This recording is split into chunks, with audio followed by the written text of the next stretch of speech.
Camerlinck.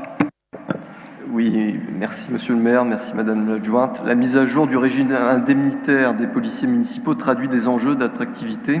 Pouvez-vous préciser si cette évolution s'inscrit dans une stratégie plus large visant à stabiliser les effectifs et améliorer les conditions d'exercice des missions? Tout d'abord, la question de la présence de nos agents sur le terrain est d'autant plus cruciale au regard de l'actualité dramatique qui frappe notre ville.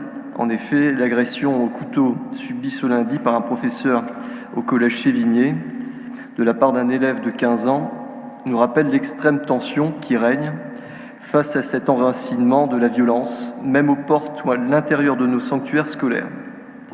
Renforcer notre police municipale n'est plus seulement une question de ressources humaines, c'est une urgence absolue de sécurité publique. Je vous remercie. Merci M. Camerlinck. Est-ce qu'il y a d'autres demandes d'intervention? Oui ou non? Même pas. On ne vous entend pas. Bon, je reviens sur la délibération.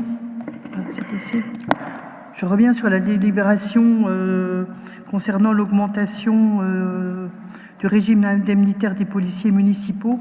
C'était un engagement de l'ancienne municipalité. L'objectif est de tenir compte des spécificités inhérentes à Roubaix et de valoriser le niveau d'engagement. Je ne pense pas que le problème d'agression au couteau soit du ressort direct de la police municipale, comme vous venez de l'évoquer.